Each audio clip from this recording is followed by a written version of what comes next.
Karena latar belakangnya dia masih dianggap sebagai sosok yang tidak berharga, pelacur yang haus kuasa.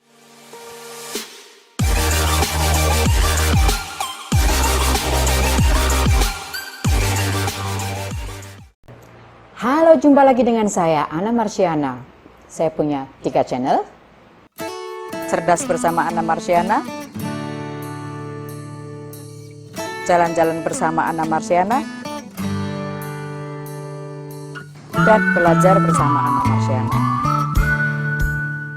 Jadi jangan lupa tonton terus, like, share, dan subscribe.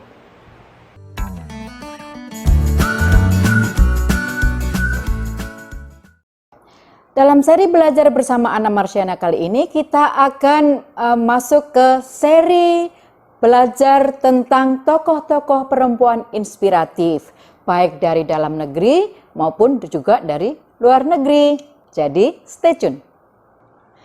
Tokoh perempuan inspiratif kita kali ini bernama Maria Eva Duarte de Perón. Mungkin bagi sebagian besar kita nama ini tidak terlalu familiar, tapi kalau saya sebutkan nama populernya, Evita de Perón, baru kita, saya tahu. Istri kedua dari Presiden Juan de Perón, yaitu Presiden Argentina.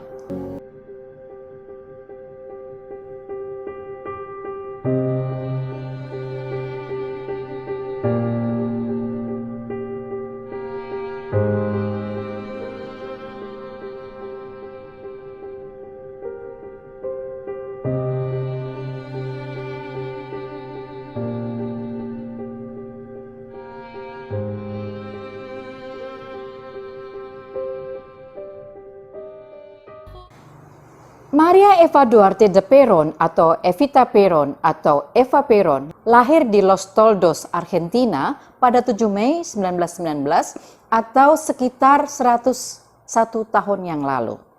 Evita lahir di keluarga miskin dan bercita-cita menjadi aktris. Kisahnya sebagai berikut. Pada usia 15 tahun, Evita kecil pindah ke Buenos Aires untuk menjadi aktris. Pada tahun 1937, Evita menampilkan peran pertamanya di film Segundos Afuera.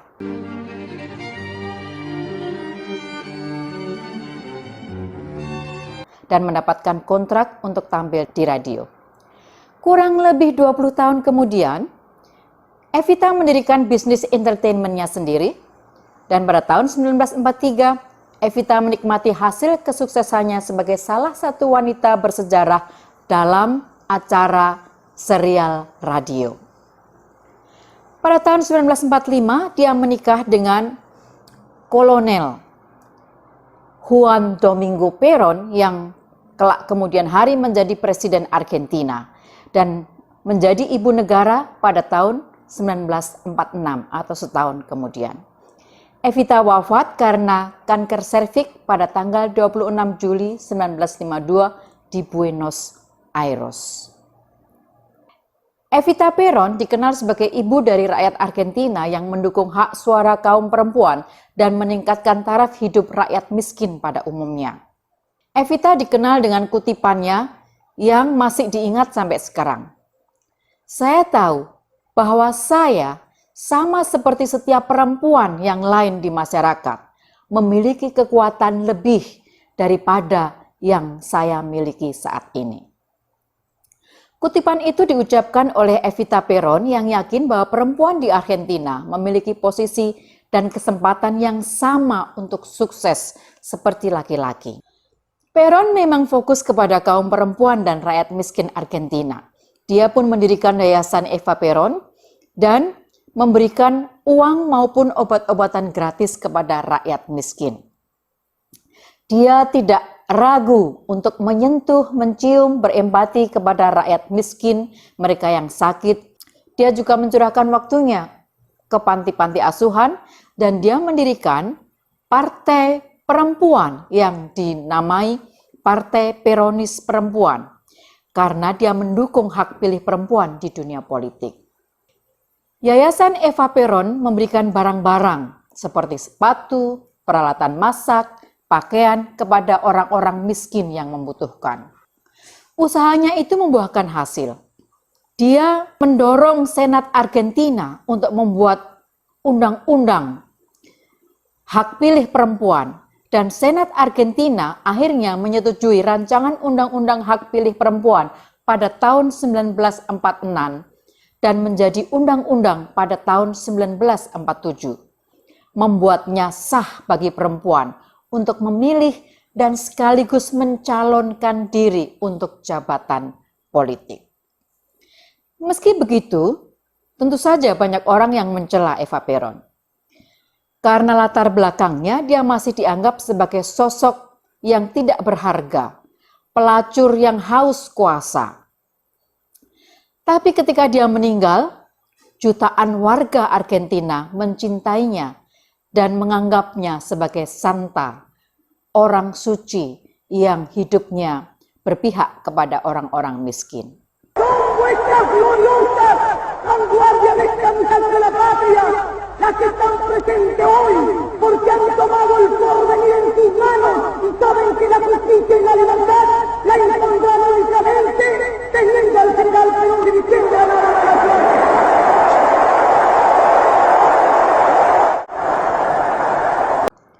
Dia begitu dicintai oleh rakyat Argentina.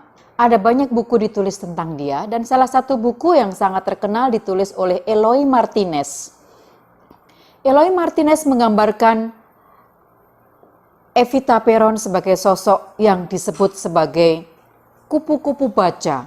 Dia menggambarkan karena ketika masa remajanya, Evita Peron dikenal sebagai kupu-kupu malam yang bergerak dari satu kafe ke kafe lain untuk mencari makan, sekaligus mencari tawaran untuk bermain di teater, bernyanyi, atau bermain film. Begitu malam tiba, ia terbang dari satu kafe ke kafe lain seperti seekor kupu-kupu. Tetapi ia ternyata adalah seekor kupu-kupu baja. Kalimat ini ditulis oleh penulis lain, yaitu Abel Pose, dalam biografi Evita. Evita, by the way, dalam bahasa Spanyol artinya Eva kecil, tapi bukan karena kecil. Akhiran K itu untuk menggambarkan bagaimana kita menyayangi seseorang. Nama saya Ana, orang lain memanggil saya Anita, artinya my dear Ana, Ana kesayangan. Maka Evita artinya adalah Eva kesayangan.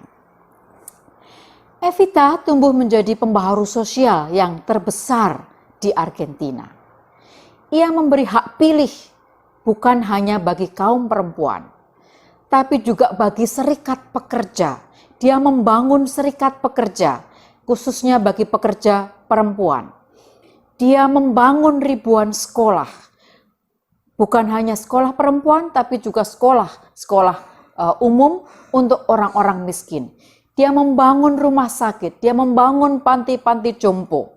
Meskipun kadang kelihatan arogan dan otoriter, namun dia sungguh berhati mulia dan hatinya betul-betul tergerak untuk rakyat miskin, untuk melakukan pembaruan, bahwa pembangunan itu harus untuk rakyat miskin, bahwa pembangunan harus memikirkan rakyat miskin, bahwa pembangunan harus melibatkan dan memberi manfaat bagi perempuan, bagi kaumnya. Di luar semua kebaikannya dan nama besarnya sebagai pembaru bagi hak perempuan dan santa bagi kaum miskin, Evita juga dikenal cukup kontroversial. Antara lain, ia mengangkat dirinya sebagai wakil descamisados atau wakil kaum papa. Ia dikenal suka berkonvoi dengan kendaraan, melewati jalan-jalan asri yang lengang di depan istana Casa Rosada, dan sengaja di depan rumah-rumah kaum elit dia akan membunyikan klaksonnya keras-keras agar para seniorita dan para senior terbangun dari ranjangnya. Lalu dia akan teriak mengumpat kepada kaum elit, kepada menteri-menteri, pejabat-pejabat negara. Dia mengumpat, kalian cuma tai saja yang ada di kepala kalian. Kemudian dilanjutkan dengan simbahan air mata apabila ia bertemu dengan kaum papa yang jumlahnya ribuan telah menantinya di ujung-ujung lorong jalan di depan istana presiden, di jalan-jalan yang akan dilewati oleh konvoinya. Orang-orang miskin kaum papa itu datang bersama keluarga mereka hanya untuk bertemu dengan Evita dan minta hadiah pada anak keempat dari 5 anak Juana Iberguen de Duarte. Oleh karena itulah namanya makin terkenal sebagai Santa dari kaum papa, terlepas dari kontroversial yang dibuatnya semasa hidupnya. Kontroversial lain yang digambarkan, yang membuatnya kadang-kadang dijuluki diktator juga adalah Evita dalam rangka membantu orang-orang miskin sering memberikan surat perintah atau memanggil salah seorang menteri dan dengan serta-merta memerintahkan keluarkan dana ini, keluarkan dana itu untuk membantu orang-orang miskin yang dijumpainya di jalan-jalan ataupun yang datang berdiri di depan istana. Digambarkan dalam salah satu buku yang ditulis tentang dia, kaum perempuan berikut anak-anak mereka dengan pakaian yang kotor, baju yang kumal, badan yang penuh kudis dan koreng, disuruhnya berdiri. Kemudian membersihkan diri di 50 kamar mandi istana kepresidenan. Setelah bersih, mereka semuanya diminta tinggal di istana selama beberapa hari dan dirawat oleh dokter istana sampai mereka mulai sembuh dan diberi wewangian sebelum mereka diperbolehkan pulang. Bagi kalangan atas, para seniorita, maka Evita adalah pelacur yang layak dibenci. Dia tetaplah pelacur yang mencampur adukkan politik. Dia disebut sebagai si ambisius, yang pemalas, yang hanya mengejar kekuasaan. Sebagai perempuan, sebesar apapun jasanya untuk perempuan yang lain, untuk negerinya, maka dia lebih mudah dikenal sebagai pelacur jalanan yang ambisius, yang memikirkan kekuasaan untuk dirinya. Dan sebutan pelacur yang ambisius ini terus dikumandangkan oleh kelompok oposisi yang mencoba untuk menjatuhkan pamor Evita Peron.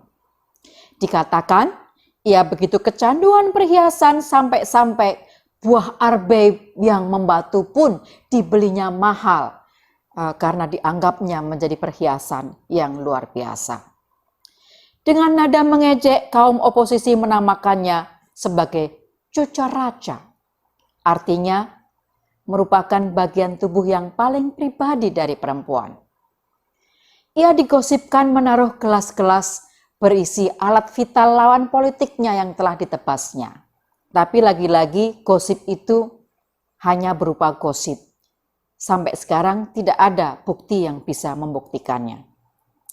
Opini-opini buruk tentang dirinya terus dikumandangkan. Ketika penyakit kanker makin menggerogoti Evita, orang-orang kaya dan lawan-lawan politiknya pun berpesta pora. Di dinding-dinding sekitar istana dituliskan grafiti besar, bertuliskan "Hidup Kanker" untuk menjatuhkan pamor Evita Peron. Diceritakan bahwa Juan Peron, sang presiden, suami dari Evita, begitu mencintai Evita. Ketika Evita sudah mulai digerogoti oleh sakit kankernya, Juan Peron mulai meminta dokter yang merawat Evita, yaitu dokter mediko Pedro Ara, untuk mempelajari air muka Evita dan susunan tulang-tulangnya. Dalam imajinasi Juan Peron, ia membayangkan kelak ketika Evita sudah meninggal akan dibuat mumi yang persis menyerupai Evita, sehingga semua orang yang melihatnya masih akan melihat Evita yang hidup dan akan terus jatuh cinta kepada Evita.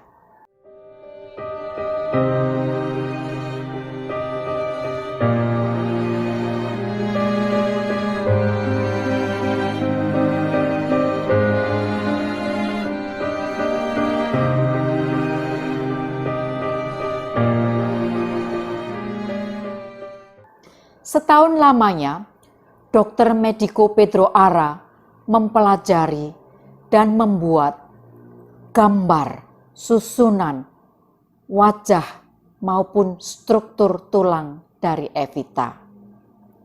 Dokter itu pun bekerja untuk membuat proyek mumi Evita ketika Evita masih hidup. Eloy Martinez dalam bukunya menuliskan, sang dokter mencelupkan jasad Evita dalam bak berisi uap, mencucinya dengan formalin dan seng klorida, mengisi tubuhnya dengan parafin dan gliserin murni. Bahan pengawet lain yang dipakai adalah asam karbol, borat, klorida, air raksa, dan arsenikum. Terakhir kemudian sapuan kuas yang dicelupkan dalam pasta berwarna coklat madu membuat tubuh Evita licin seperti hidup. Sulapan abadi dari Medico Ara sang dokter ini dimaksudkan agar Evita tetap dicintai walaupun telah meninggal. Juan Perón begitu terpesona. Demikian diceritakan orang dari Dinas Rahasia Militer kepada sang penulis Eloy Martinez. Bahkan diceritakan seorang serdadu diminta menjaga jasadnya, dan serdadu itu dibuat mabuk kepayang dan ingin mengukir namanya di dada Evita Perón. Meja tempat jasad Evita Perón diletakkan sampai sekarang masih ada di Gedung Serikat Buruh. Di situ juga masih ada rak berwarna hijau klor, tempat menyimpan barang-barang pengawet, wastafel tempat Pedro Ara membersihkan tangannya, dan juga altar kecil yang di atasnya ada doa dan karangan bunga buat Santa Evita. Diceritakan bahwa sejak kematiannya maka dibuat patung-patung Evita, dibuat gambar-gambar lukisan, dan diceritakan bahwa di hampir setiap sudut pasar-pasar, di dinding rumah orang-orang, digantung, dipasang patung dan gambar lukisan Evita Perón. Namun setelah kudeta militer tahun 1955, patung-patung dan foto-fotonya ditarik dari tempat-tempat umum. Junta militer khawatir bahwa kaum Peronis, sebutan bagi mereka yang begitu mencintai Evita Perón dan terus mengeluh-elukannya dan menjadikannya sebagai rujukan. Khawatir bahwa kaum Peronis ini akan menjadikan Evita sebagai simbol pengobar pemberontakan bagi junta militer. Perintah untuk menggempur markas kaum Peronis dan membawa mayat Evita Perón yang sudah diawetkan dibebankan kepada Kepala Dinas Rahasia, Kolonel Carlos Eugenia de Muri Kunig pada tanggal 24 November 1955. Sang kolonel yang ketiban tugas diceritakan entah mengapa begitu terobsesi pada mumi beku ini. Dengan pisau bedah, Muri Kunig sampai-sampai memberi tanda pengenal pada mayat Evita. Sebuah tanda bintang kecil dibuatnya di daerah yang amat rahasia di daun telinga. Diceritakan oleh Eloy Martinez berdasarkan penuturan 3 orang militer. Seorang perawat wanita mengakui bahwa jasad Evita pernah ditaruh di situ, dan para penghuni rumah itu percaya bahwa Evita sering memanggil mereka semua. Ketika Evita memanggil mereka, biasanya semua perawat tidak bisa tidur. Jasad Evita pun diperlakukan seperti makhluk hidup. Dia diajak mengembara dari satu tempat ke tempat lain, berpindah dari satu kekasih ke kekasih yang lain. Namun keberadaannya dikabarkan hilang antara tahun 1955 sampai 1973. Jasadnya dikabarkan raib. Tidak jelas, rumor mengatakan di sana, di sini, dan seterusnya.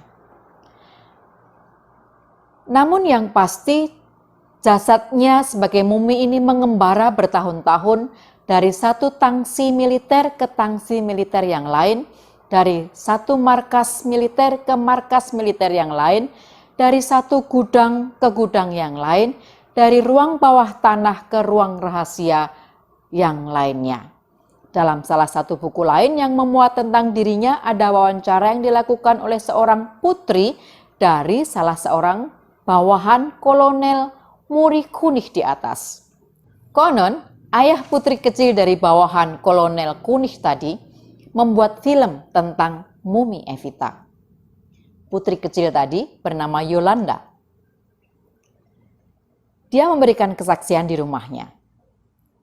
Diceritakan, dia bertanya, "Papa, apa yang ada dalam peti itu?" Tanyanya kepada ayahnya. "Sebuah boneka besar, sayang," jawab ayahnya. "Bolehkah aku membukanya?" "Boleh, sayang." Yolanda pun membuka peti besar itu. Kamera sang ayah merekamnya. Boneka sebesar orang itu berpakaian putih, telanjang kaki, jemarinya begitu indah. Ujung-ujung jemarinya menebar bau bunga lavender. Yolanda kecil mulai mengepang rambut boneka besar itu, memakaikan lipstik seperti adegan dalam film Hitchcock. Pada tanggal 23 April 1957, mumi Evita berada di kapal Conte Biancamo dengan tujuan Italia. Atas persetujuan Ordo Paulus dan Vatikan, jasadnya kemudian dimungkinkan untuk dimakamkan dengan upacara agama.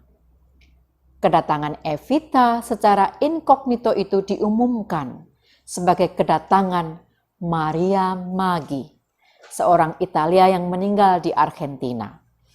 Ia dikuburkan di Milan dengan nama yang salah. Bagi orang Argentina dan dunia, ia seperti hilang tanpa jejak. Baru 13 tahun kemudian, jejak mayatnya tertelusuri. Peristirahatan akhir dari mumi itu baru terjadi pada tanggal 22 Oktober 1976 di Buenos Aires. Evita Duarte dimakamkan di La Recoleta, Buenos Aires.